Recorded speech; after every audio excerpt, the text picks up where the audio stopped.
नमस्कार, lead India publishers association में आपका बहुत बहुत स्वागत है। मैं हूं डॉक्टर तरुणा एस गौड़। पत्रकारिता को लोकतंत्र का चौथा स्तंभ माना जाता है, यानी कि चौथा खंबा, जिसके कंधों पर एक बहुत बड़ी जिम्मेदारी है। उससे उम्मीद की जाती है कि वो ईमानदारी से अपना काम करेगा और जो लोग पीड़ित हैं, शोषित हैं, उनकी आवाज़ उठाएगा। लेकिन आज वही पत्रकारिता कुछ लोगों के लिए ब्लैकमेलिंग और अपराध का साधन बनती जा रही है। अब ये पेशा केवल सच दिखाने का जरिया नहीं रह गया, बल्कि उगाही का भी एक हथियार बनता नजर आ रहा है।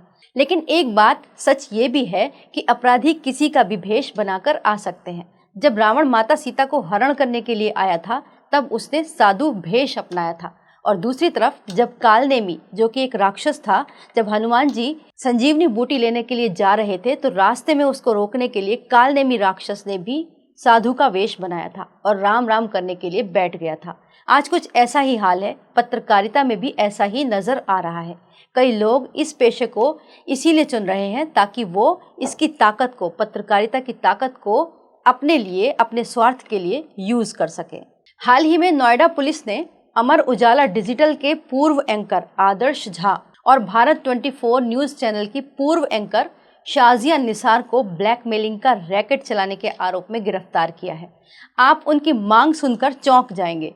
उन्होंने कथित तौर पर 10 नहीं, 20 नहीं, बल्कि 65 करोड़ की डिमांड की थी। इसके बाद शाजिया निसार और आदेश झा के खिलाफ खुद भारत 24, जो उनके चैनल के मालिक थे, और उनकी जो टीम थी मैनेजमेंट, उन्होंने FIR दर्ज करवाई, क्योंकि आरोप है कि इन दोनों पत्रकारों ने, जो कथित पत्रकार हैं, इन्होंने इन्हीं को ब्लैकमेल करने की साजिश रची थी। इस मामले में भारत 24 के MD group editor, consultant editor Anita Handa और HR हेड अनु श्रीधर ने इन दोनों पत्रकारों के साथ साथ महिला पत्रकार की मां नसीम बानो के खिलाफ ब्लैकमेलिंग के आरोपों में 3 FIR दर्ज करवाई।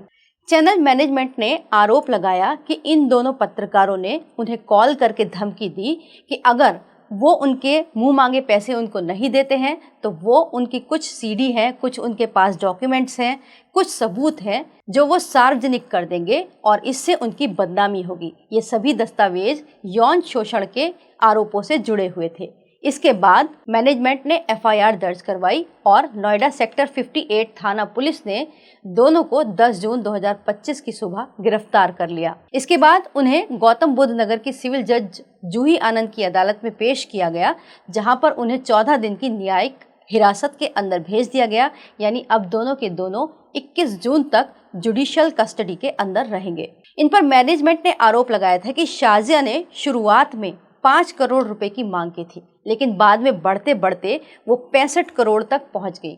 इसके बाद उन्होंने उनकी फ़ोन कॉल्स, ऑडियो क्लिप जो है रिकॉर्ड कर लिए और वो पुलिस को सौंप दिए। यही उनकी गिरफ्तारी के लिए एक बड़ा सबूत बना। चैनल प्रबंधन की शिकायत के बाद शाजिया के घर पुलिस ने छापा मारा और 34 लाख रुपए नकद और आपत्तिजनक डॉक्यूमेंट्स अपने कब्जे में ले लिए। पुलिस के अनुसार ये सभी डॉक्यूमेंट्स इस मामले में एस्टैब्लिश करने के लिए पक्के सबूत हैं कि आदर्श और शाजिया ने मिलकर ऑर्गेनाइज्ड वे में ब्लैकमेलिंग का रैकेट चलाया। और इसके अंदर अब पुलिस को ये भी शक है कि वो इस एंगल से भी जांच कर रही है कि क्या इसके अंदर दूसरे पत्रकार और सोशल मीडिया इन्फ्लुएंसर्स भी शामिल हैं।